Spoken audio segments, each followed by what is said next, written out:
जय हिंद। आज हम लोग देखेंगे बंगाल के गवर्नर और बंगाल में गवर्नर जनरल की क्या कार्यकाल हैं और वो किस तरह से भारत में आते हैं और उनके द्वारा कौन कौन से कार्य किए जाते हैं। इन सभी तथ्यों पर हम लोग जानेंगे जो प्रतियोगी परीक्षा के दृष्टिकोण से अति महत्वपूर्ण है। तो चलिए शुरू करते हैं। हम लोग देखते हैं कि बंगाल के गवर्नर कौन कौन से बनते हैं और किस तरह से यह सिलसिला प्रारंभ होता है। तो सबसे पहले क्या होता है कि लॉर्ड क्लाइव जो है बंगाल के प्रथम गवर्नर जनरल के रूप में जाने जाते हैं और इनका आगमन भारत में 1756 ईस्वी में हुआ था और 1756 ईस्वी से इनके दो कार्यकाल हैं, महत्वपूर्ण दो कार्यकाल हैं और ये बंगाल के गवर्नर के रूप में काफ़ी प्रसिद्धि प्राप्त किए हैं और इनके द्वारा महत्वपूर्ण कार्य किए गए हैं। तो इनका जो मुख्य रूप से टाइम ऑफ पीरियड जो है दो कालखंडों में विभक्त है। पहला जो कालखंड है इनका 1757 से लेकर 60 तक ये क्या होते हैं, गवर्नर के पद पर रहते हैं और दूसरा कार्यकाल इनका स्टार्ट होता है 1765 से 1767 तक ये गवर्नर के पद पर आसीन रहते हैं। इस प्रकार हम देखते हैं कि लॉर्ड क्लाइव जो हैं बंगाल के प्रथम गवर्नर के रूप में स्थापित होते हैं, क्योंकि यहाँ पर क्या था कि उस समय बंगाल के क्षेत्रों में लगभग आधिपत्य अंग्रेज़ों का हो गया था। इस कारण से वहाँ गवर्नरों की नियुक्ति होने लगी थी। तो सबसे प्रथम गवर्नर जो थे वो कौन थे, लॉर्ड क्लाइव थे। अब इनका कालखंड हम लोग देख लिए हैं कि ये दो बार कालखंड में आए हैं। एक 1757 में बने हैं गवर्नर और 1760 तक रहे हैं और दूसरा कार्यकाल जो इनका रहा है 1765 से लेकर 1767 तक। अब हम लोग देखेंगे कि इनके द्वारा महत्वपूर्ण कौन कौन से कार्य किए गए हैं। तो सबसे पहले हम लोग देखते हैं कि ये बंगाल के प्रथम गवर्नर हैं। बंगाल के क्या हैं, प्रथम गवर्नर हैं। और दूसरा महत्वपूर्ण जो इनके द्वारा काम है इलाहाबाद की संधि। इलाहाबाद की संधि हम लोग देखे हैं कि प्लासी बक्सर का जब युद्ध होता है और मुगलों की संयुक्त सेना क्या होती है, पराजित हो जाती है, तो उस समय क्या होता है, एक संधि होता है जिसको हम लोग इलाहाबाद की संधि के नाम से जानते हैं और यह संधि 1765 ईस्वी में हुआ था। और उस समय क्योंकि बक्सर के युद्ध के समय लॉर्ड क्लाइव नहीं थे, लेकिन जब बक्सर का युद्ध समाप्त हो गया, जब इलाहाबाद की संधि हो रही थी, उस समय पुनः से वो क्या होते हैं, वापस आ जाते हैं। तो इस तरह से उनका जो दूसरा कार्यकाल था वो भी काफ़ी महत्वपूर्ण है। तो इलाहाबाद की संधि के लिए वो काफ़ी चर्चित है, क्योंकि इन्हीं के द्वारा ये संधि की गई थी।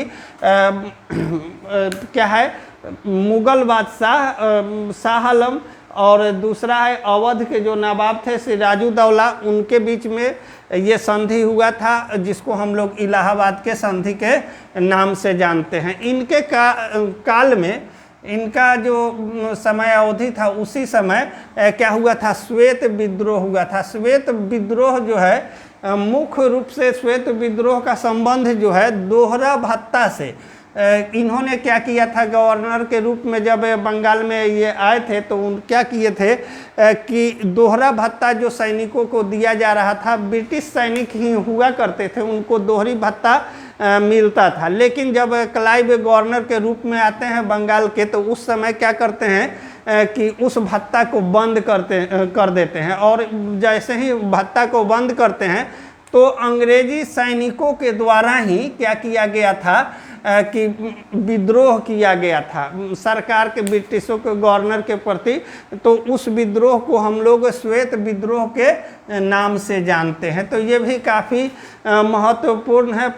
ये पूछे जाते हैं प्रतियोगी परीक्षा में कि श्वेत विद्रोह का क्या किससे संबंध है। तो श्वेत विद्रोह जो है दोहरी भत्ता से संबंधित है। यह किनके द्वारा किया गया था, तो ब्रिटिश सैनिकों के द्वारा किया गया था। अब आगे हम लोग देख लेते हैं कि इनके द्वारा एक महत्वपूर्ण और काम किया गया है, जो बंगाल का द्वैध शासन।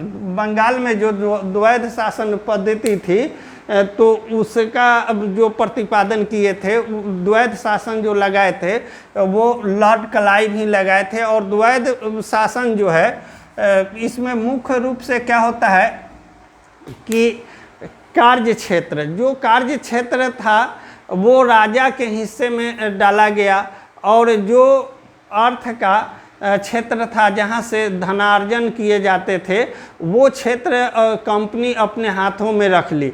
तो इसी को हम लोग द्वैध शासन के नाम से जानते हैं। और बंगाल में द्वैध शासन का जो प्रारंभ किए थे वो अपने दूसरे कालखंड में क्या किए थे, लॉर्ड क्लाइव के द्वारा किया गया था। 1765 ईस्वी में ये क्या हुआ था, बंगाल में द्वैध शासन लागू किया गया था। और द्वैध शासन जब लागू हुआ तो यह 1772 तक ले जारी रहता है, चलता है। आगे इसको फिर समाप्त किया जाता है, तो हम लोग देखेंगे आगे कि किन गवर्नर के द्वारा समाप्त किया गया है।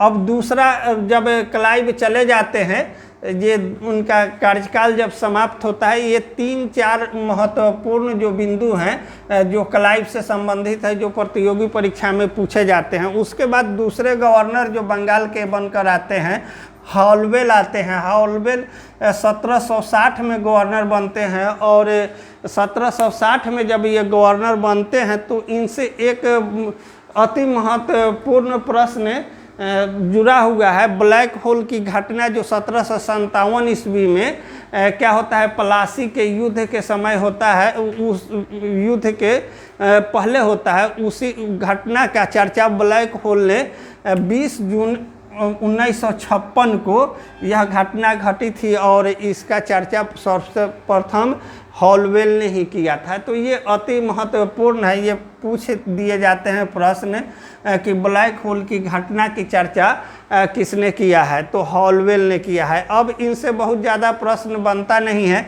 और आगे तीसरे नंबर पर जो गवर्नर आते हैं, पेनिटार्ड आते हैं। पेनिटार्ड जो हैं 1760 से लेकर 1765 तक बंगाल के गवर्नर बने रहते हैं। और इनके रीजन में मुख्य रूप से क्या होता है, पेनिटार्ड के समय ही बक्सर का युद्ध लड़ा जाता है, और बक्सर के युद्ध में संयुक्त जो सेना होती है क्या होती है, पराजित हो जाती है। और ये क्या होते हैं, 60 से 65 तक बने होते हैं। लेकिन उस समय जैसे ही बक्सर का युद्ध समाप्त होता है तो फिर से क्या होते हैं, उस समय लॉर्ड क्लाइव जो होते हैं वापस आ जाते हैं, और इलाहाबाद की जिस समय संधि होती रहती है उस समय लॉर्ड क्लाइव ही होते हैं गवर्नर। अब आगे देखते हैं तो इनसे एक महत्वपूर्ण प्रश्न है, ये प्रश्न पूछे जाते हैं कि बक्सर युद्ध के समय बंगाल के गवर्नर कौन थे। तो बक्सर युद्ध के समय बंगाल के गवर्नर पेनिटार्ड थे। अब आगे देख लेते हैं चौथा गवर्नर जनरल जो मुख्य रूप से थे, वारे लास्ट जो 1767 से लेकर 69 तक गवर्नर, बंगाल के गवर्नर पद पर रहे। और इनके रीजन में बहुत ज़्यादा कुछ काम नहीं हुआ, और द्वैध शासन जो क्लाइव के द्वारा लगाया गया था वह आगे बढ़ता रहा। और ये इस तरह से इनके शासनकाल में बहुत ज़्यादा कुछ परिवर्तन देखने को नहीं मिला। तो इनसे एक महत्वपूर्ण यही प्रश्न है कि द्वैध शासन को क्या रखा, इन्होंने जारी रखा। आगे है पांचवा जो बंगाल के गवर्नर आते हैं, कार्टियर, जो 1769 से 1772 तक गवर्नर के पद पर रहते हैं। और ये इनका मुख्य काम था, उनके समय में बंगाल में एक भीषण अकाल आया था, इसके कारण से ये काफ़ी चर्चित हुए थे। और कार्टियर के समय बंगाल की स्थिति बहुत से बदतर हो गई थी, और हर क्षेत्र में भूखमरी, कंगाली और व्यवसाय या अन्य चीज़ें सभी पूर्ण रूप से क्या हो गई थी, ध्वस्त हो गए थे। यहाँ के लोग त्राहिमाम कर रहे थे, तो इसलिए ये काफ़ी चर्चित रहे। और तो पूछा जाता है ये प्रश्न कि बंगाल में जो भीषण अकाल पड़ा था उस समय बंगाल के गवर्नर कौन थे, तो कार्टियर थे। और ये अकाल जो पड़ा था कभी कभी टाइम ऑफ पीरियड से भी पूछ देता है, तो 1770 ईस्वी में पड़ा था। अब आगे हम लोग देखते हैं इसके बाद क्या होते हैं, बंगाल के गवर्नर के रूप में वारेन हेस्टिंग्स आते हैं और वारेन हेस्टिंग्स जो है बंगाल के गवर्नर जनरल के रूप में कार्यभार संभालते हैं। तो अब हम लोग देखेंगे कि बंगाल का गवर्नर जो होते हैं वो ये समाप्त हो जाते हैं और उसके बाद क्या होता है, बंगाल का जो गवर्नर का पद था अब उस पद को गवर्नर जनरल के रूप में कन्वर्ट कर दिया जाता है। इसमें देखते हैं कि कैसे ये कन्वर्ट होता है।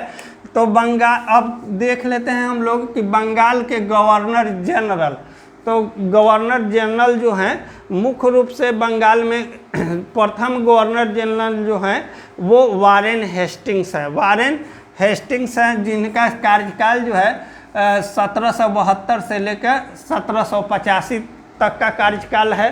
ये काफ़ी लंबा समय तक यहाँ गवर्नर जनरल के पद पर रहे हैं। तो इन्हीं के समय में सबसे पहले कॉन्सेप्ट कर लेंगे हम लोग कि इन्हीं के समय में जो गवर्नर का, बंगाल के गवर्नर का पद था वह समाप्त कर दिया गया था। और वह समाप्त जो किया गया था तो किसके 1773 के रेगुलेटिंग एक्ट के तहत क्या किया गया था कि बंगाल के गवर्नर का पद समाप्त कर दिया गया था और बंगाल के गवर्नर के जगह पर बंगाल के गवर्नर जनरल का पद सृजित किया गया था। इसी कारण से बंगाल के अंतिम गवर्नर के रूप में वारेन हेस्टिंग्स को जाना जाता है और प्रथम गवर्नर जनरल के रूप में किनको, वारेन हेस्टिंग्स को ही जाना जाता है, क्योंकि यहाँ गवर्नर का पद जो क्या किया गया था, समाप्त कर दिया गया था और गवर्नर जनरल का पद सृजित किया गया था। और इनका काफ़ी लंबा समय रहा गवर्नर जनरल के रूप में और ये काफ़ी कुछ कार्य किए हैं। इनके कार्यकाल में काफ़ी परिवर्तन हुआ देखने को मिला, तो हम लोग उस परिवर्तन को देखेंगे।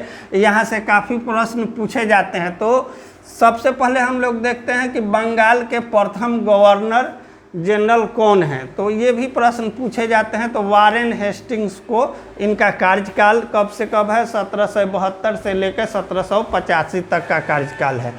अब है इन्होंने जब यहाँ आए भारत में तो 1772 ईस्वी में सबसे पहले इन्होंने क्या किया कि द्वैध शासन को समाप्त कर दिया, क्योंकि द्वैध शासन जो था एक ऐसा शासन था जिसमें यहाँ की आम जनता जो थी काफ़ी क्षुब्ध थी। और यहाँ देखे हैं हम लोग कि बंगाल में अकाल जैसे समस्याओं का सामना करना पड़ा था। उसका मुख्य कारण जो था द्वैध शासन ही था। इसी कारण से उन्होंने जब गवर्नर जनरल के पद पर आते हैं, बंगाल के गवर्नर जनरल बनते हैं, तो उसी समय क्या होता है कि द्वैध शासन को क्या करते हैं, समाप्त कर देते हैं। अब आगे चल के 1973 ईस्वी में 1773 ईस्वी में उनके द्वारा क्या किया जाता है कि सर्वोच्च न्यायालय की व्यवस्था के बारे में व्यवस्था लाया जाता है कि ये जो व्यवस्था है सर्वोच्च न्यायालय का जो स्थापना या व्यवस्था जो लाया गया उस मुख्य रूप से रेगुलेटिंग एक्ट के तहत ही लाया गया था। जो एक ब्रिटेन का कानून था वहाँ से इसको रेगुलेटिंग एक्ट के तहत यह कहा गया था कि भारत में सर्वोच्च न्यायालय की व्यवस्था होगी। और इसी के अंतर्गत उन्होंने क्या किया था कि 1774 ईस्वी में भारत में प्रथम सुप्रीम कोर्ट का स्थापना किया था। और ये प्रश्न पूछे जाते हैं, आप लोग ध्यान रखिएगा। अब इनके समय में एक और महत्वपूर्ण घटना हुई थी 1784 ईस्वी में। 1784 ईस्वी में कलकत्ता में विलियम्स जोन्स जो थे एशियाटिक सोसाइटी की स्थापना किए थे। एशियाटिक सोसाइटी जो था मुख्य रूप से इनका काम था कि जितनी भी ऐतिहासिक घटनाएं हैं या कालखंड है उसका पुनः अवलोकन करना, उसके बारे में विस्तृत जानकारी प्राप्त करना एशियाटिक सोसाइटी का ये कार्य था। तो ये एशियाटिक सोसाइटी जो है उसका स्थापना सर विलियम जोन्स ने किया था 1784 ईस्वी में। इसके लिए भी वो काफ़ी चर्चित हैं। और एक और है यहाँ पर महाभियोग से संबंधित दो प्रश्न है जो पूछे जाते हैं। तो इसमें है नंद कुमार पर एक झूठा मुकदमा चलाया गया था। क्या किया गया था? नंद कुमार जो थे भारतीय मूल के शासक से बंगाल के क्षेत्र में जो राज दरबार से इनका काफ़ी अच्छा संबंध था और इनके द्वारा क्या किया गया था कि वारेन हेस्टिंग्स के बारे में उन्होंने मुग़ल बादशाह पर कुछ इस तरह के आरोप लगाए गए थे जो क्या किया गया था, वारेन हेस्टिंग्स इससे काफ़ी क्षुब्ध हो गए और काफ़ी क्षुब्ध होने के बाद इनको क्या किया गया कि फांसी की सज़ा दे दी गई। इन पर महाभियोग चलाया गया उस समय क्योंकि एससी की स्थापना हो गई थी और इसके तहत इसके प्रथम जो न्यायाधीश थे सर जॉन एलिजा इम्पे, उनसे वारेन हेस्टिंग्स मिल जाते हैं और क्या होता है कि नंद कुमार पर झूठा मुकदमा चलाया जाता है और उस झूठे मुकदमा में क्या किया जाता है, इनको फांसी दे दी जाती है। और इस घटना को भारतीय इतिहास में न्यायिक हत्या के नाम से जाना जाता है क्योंकि यह फुल्ली झूठा होता है। आरोप लगाया जाता है वारेन हेस्टिंग्स के द्वारा और यहाँ एक न्यायिक हत्या हो जाती है क्योंकि एलिजा इम्पे से वो मिलकर यह निर्णय लेते हैं, उन्हें फांसी दे दी जाती है। तो ये भी काफ़ी इम्पोर्टेंट है, एलिजा इम्पे को भी ध्यान में रखेंगे कि क्योंकि प्रथम वो न्यायाधीश बनते हैं। अब दूसरा महाभियोग से ही जुड़ा हुआ है। जब यहाँ से वारेन हेस्टिंग्स अपने कार्यकाल को समाप्त करके जाते हैं ब्रिटेन, तो वहाँ पर इन पर महाभियोग चलाया जाता है और इस महाभियोग का काफ़ी लंबा समय तक चलता है। 1788 से लेकर 1795 तक यह ब्रिटेन में इन पर महाभियोग चलता रहता है। हालांकि अंततः क्या होता है, इस महाभियोग से वो क्या होते हैं, बरी हो जाते हैं। तो एक देखने को है कि यहाँ झूठा था तो नंद कुमार को फांसी दे दिया गया, लेकिन वारेन हेस्टिंग्स पर जब महाभियोग चलता है तो वो क्या होते हैं, वहाँ बरी हो जाते हैं। आगे इनके बाद जो बंगाल का गवर्नर जनरल का क्रम शुरू होता है तो दूसरे नंबर पर आते हैं कॉर्नवालिस। इसका समय, इनका जो मुख्य समय था वो 1786 से लेकर 93 तक ये क्या होते हैं, बंगाल के गवर्नर जनरल के पद पर रहते हैं और इनके द्वारा कुछ प्रमुख कार्य किए गए हैं जो अति महत्वपूर्ण है और ये प्रश्न भी पूछे जाते हैं। तो सिविल सेवा के जनक ये माने जाते हैं। सिविल सेवा का प्रारंभ भारत में जो है कॉर्नवालिस को माना जाता है। जन्मदाता के रूप में ये जाने जाते हैं सिविल सेवा का, क्योंकि ये सेवा उसके पहले नहीं थी। अब दूसरा पुलिस सेवा के जनक के रूप में भी क्या है, कॉर्नवालिस को ही जाना जाता है। तीसरा है इनसे संबंधित जो अति महत्वपूर्ण है अस्थाई बंदोबस्त। अस्थाई बंदोबस्त की व्यवस्था उन्होंने 1793 ईस्वी में किया और यह जो मुख्य रूप से था अस्थाई बंदोबस्त वो टैक्स से संबंधित था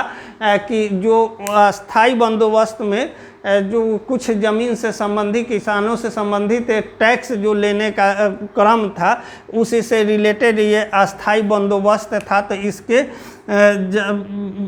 अस्थाई बंदोबस्त को लागू करने वाले जो गवर्नर जनरल थे वो कौन थे, कॉर्नवालिस ही थे। अब इनके द्वारा एक मुख्य और कार्य किया गया था, एक कॉर्नवालिस संहिता का निर्माण किया गया था और कॉर्नवालिस संहिता में यह बताया गया था कि शक्ति का पृथकीकरण वो चाहते थे।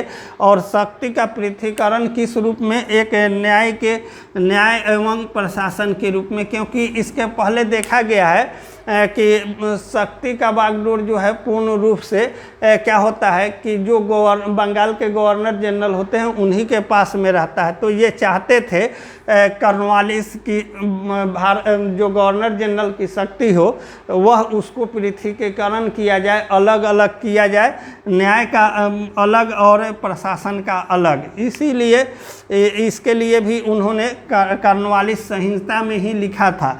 तो तो इसी से आगे चल के क्या हुआ कि इसका शक्ति का विभाजन किया गया है, पृथ्वीकरण किया गया है। आगे हम लोग देखते हैं इनके द्वारा महत्वपूर्ण एक और कार्य किए गए हैं 1789 ईस्वी में, दास व्यापार पर रोक। दास व्यापार जो होता था उस समय, उस पर क्या किया उन्होंने, रोक लगा दिया है। और रोक लगाने का मुख्य कारण है कि दास के व्यापार जो होते थे, दास प्रथा नहीं बल्कि दास का व्यापार जो होता था उस पर उन्होंने रोक लगा दिया था। अब एक और है कि जब कॉर्नवालिस क्या होते हैं कि एकमात्र ऐसे गवर्नर हैं, गवर्नर जनरल हैं जो जिनका समाधि स्थल जो है भारत में है, और भारत के क्योंकि यहीं वो डेथ किए थे और यहीं उनका समाधि स्थल यूपी गाजीपुर में बनाया गया है। तो ये इनका कार्यकाल था। इस तरह से इस कॉर्नवालिस से जुड़े हुए जो महत्वपूर्ण प्रश्न हैं, सिविल सेवा के जनक के रूप में या पुलिस सेवा के जन्मदाता, अस्थाई बंदोबस्त, कॉर्नवालिस संहिता, दास व्यापार का पर रोक और उनकी समाधि स्थल से जो संबंधित महत्वपूर्ण प्रश्न है जो प्रतियोगी परीक्षा में पूछे जाते हैं। अब आगे हम लोग देखते हैं जब कॉर्नवालिस यहाँ से जाते हैं तो नए गवर्नर जनरल आते हैं sir John Shore. Sir John Shore Bharat में उनका आगमन जो होता है 1793 ईस्वी से लेकर 1798 ईस्वी में वो आते हैं। उनका कार्यकाल होता है और उनका एक महत्वपूर्ण जो कार्य था क्या था कि अहस्तक्षेप की उन्होंने नीति अपनाई, और मैसूर के साथ अहस्तक्षेप की नीति के लिए वो काफ़ी चर्चित रहे, क्योंकि वो शांति प्रिय व्यक्ति थे। इनके समय में बहुत ज़्यादा क्या है कि युद्ध नहीं हुआ है, क्योंकि हम लोग देखे हैं कि तृतीय आंग्ल मैसूर युद्ध और चतुर्थ आंग्ल मैसूर युद्ध के बीच में सर जॉन शोर होते हैं। वो इनके काल में क्या हुआ है कि आंग्ल मैसूर युद्ध नहीं हुए हैं। इसका मुख्य कारण था कि इन्होंने मैसूर के साथ अहस्तक्षेप की नीति अपनाए थे और इस नीति के लिए वो काफ़ी चर्चित भी रहे थे। तो ये शांति प्रिय गवर्नर जनरल थे। आगे इनके बाद जो आते हैं लॉर्ड वेल्जली, और लॉर्ड वेल्जली जो थे ये तो अहस्तक्षेप की नीति अपनाए थे सर जॉन शोर, लेकिन जैसे ही लॉर्ड वेल्जली आते हैं तो इनका जो काल है 1798 से 1905 है, 1805 है। और इस समय लॉर्ड वेल्जली जब आते हैं तो आने के साथ ही क्या करते हैं कि जो अहस्तक्षेप की नीति था उन्होंने हस्तक्षेप की नीति को क्या करता है, अपनाता है। और उनके वेल्सली जो है एक काफ़ी चर्चित हैं सहायक संधि के लिए। वेल्सली की सहायक संधि जो भारतीय इतिहास में काफ़ी चर्चित है और इस संधि के लिए वो काफ़ी चर्चित हैं और जाने जाते हैं। और इस संधि में सहायक संधि मुख्य रूप से क्या था कि सहायक संधि के अंतर्गत जो भारत ये क्षेत्र के जो राजा थे उनको एक सैनिक रखना पड़ता था और उसका पूरा खर्चा उनको देना पड़ता था, और ब्रिटिश अधिकारी भी दरबार में रहते थे। तो इस तरह से वेल्सली जो थे पूर्ण रूप से क्या कि यह जो सहायक संधि था भारतीय राजाओं पर यह थोपा जा रहा था, इसीलिए ये काफ़ी चर्चित हुए। और एक और मुख्य इनके द्वारा कार्य किया गया, फोर्ट विलियम कॉलेज का स्थापना किया कलकत्ता में, जो क्या है सिविल सेवा के परीक्षाओं के लिए ये मुख्य रूप से यहाँ प्रारंभ किया गया। और ये 1823 में यहाँ से प्रथम परीक्षा शुरू हुआ और इसी के अंतर्गत बहुत सारे जो सिविल सेवा में स्थान प्राप्त करने वाले लोग भी प्राप्त किया। और भारत में सबसे इस प्रतियोगी परीक्षा को पास करने वाले जो थे वो सत्येंद्र नाथ टैगोर थे। अब आगे हम लोग देखते हैं इनके बाद जो गवर्नर जनरल आते हैं सर जॉन वार्लो आते हैं, और इनका काम जो होता है कालखंड जो होता है 1805 से लेकर 1807 तक होता है। और 1805 से 7 में यह काफ़ी इम्पोर्टेंट नहीं है, लेकिन ये क्रम के दृष्टिकोण से कभी कभी प्रश्न पूछे जाते हैं। तो क्रम के लिए जब गवर्नर जनरलों का क्रम पूछा जाएगा तो उसके लिए ये ज़रूरी है। अब आगे हम लोग देख लेते हैं कि लॉर्ड मिंटो जो 1807 से 1813 इनका कार्यकाल होता है, और इनके बीच में एक महत्वपूर्ण जो घटना है वह है राजा रणजीत सिंह के साथ है 1809 ईस्वी में इन्होंने अमृतसर की संधि की थी। हम लोग जब देखे थे आंग्ल सिख युद्ध, उस समय राजा रणजीत सिंह के बीच, और जब द्वितीय सिख युद्ध चल रहा था तो वो उस समय क्या हो रहा था, राजा रणजीत सिंह और इनके बीच में क्या किया गया था, संधि किया गया था। ये संधि जो है काफ़ी इम्पोर्टेंट है। इस संधि से प्रश्न भी पूछे जाते हैं, अमृतसर की संधि किन के बीच में हुआ था। तो राजा रणजीत सिंह और ये लॉर्ड मिंटो के बीच में ये संधि हुआ था, और इस संधि के बाद ही भारत के जो पूर्वी क्षेत्र थे, सतलज नदी के पूर्वी क्षेत्र जो था अंग्रेज़ों के अधीन आ गया था, और उसका पश्चिमी क्षेत्र अर्थात लाहौर, ये सब जो सिंध मुल्तान के पंजाब के जो क्षेत्र थे राजा रणजीत सिंह के अधिकार में था। अब हम लोग देखेंगे इसके बाद जो गवर्नर जनरल आते हैं लॉर्ड हेस्टिंग्स आते हैं, और इनका एक लंबा कार्यकाल होता है, और 1813 से लेकर 1823 तक ये बंगाल के गवर्नर जनरल बने रहते हैं, और इनके समय में कुछ महत्वपूर्ण घटनाएं घटती है, और उस घटना को हम लोग देखते हैं। सबसे पहले 1814 से 16 में नेपाल से युद्ध होता है, और यहाँ पे युद्ध के समय लॉर्ड हेस्टिंग्स ने क्या किया था कि नेपाल के कुछ क्षेत्रों को विजित किया था, जीता था, और जीतने के बाद उन्होंने क्या किया था, वो भारतीय सीमा में इसको मिला लिए थे। अब मुख्य रूप से एक और देखेंगे भारत नेपाल युद्ध से संबंधित। ये जब युद्ध चल रहा था तो उस समय क्या हुआ था, एक संगोली की संधि 18 से 16 ईस्वी में हुआ था, और 18 से 16 ईस्वी में ब्रिटिश गवर्नर ने क्या किया था, जो ब्रिटिश गवर्नर लॉर्ड हेस्टिंग्स थे वो क्या किए थे, नेपाल के साथ एक संधि किए थे जिसको हम लोग संगोली की संधि के नाम से जानते हैं। ये काफ़ी इम्पोर्टेंट है। संगोली की संधि तो किन किन के बीच में हुआ था, तो ब्रिटिश और नेपाल के बीच में हुआ था संगोली की संधि। और उस समय क्या था, तृतीय आंग्ल मराठा युद्ध के समय भी कौन गवर्नर जनरल थे,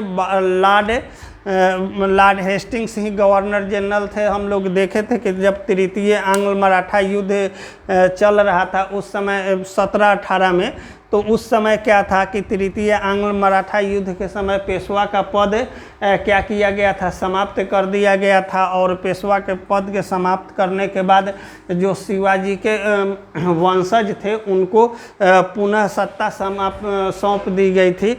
और इस प्रकार बंगाल के जो गवर्नर जनरलों का आने का क्रम है और उनके द्वारा कुछ महत्वपूर्ण कार्य किए गए हैं, इनसे प्रश्न पूछे जाते हैं प्रतियोगी परीक्षा में। तो हम लोग एक बार क्विक रिवीजन कर लेते हैं कि बंगाल के गवर्नर और बंगाल के गवर्नर जनरल कौन कौन से बने। तो सबसे पहले हम लोग देख लेते हैं कि बंगाल के गवर्नर का क्या क्रम था। तो सबसे पहले लॉर्ड क्लाइव आते हैं, काफ़ी इम्पोर्टेंट होते हैं और इनके समय में कुछ महत्वपूर्ण कार्य होते हैं।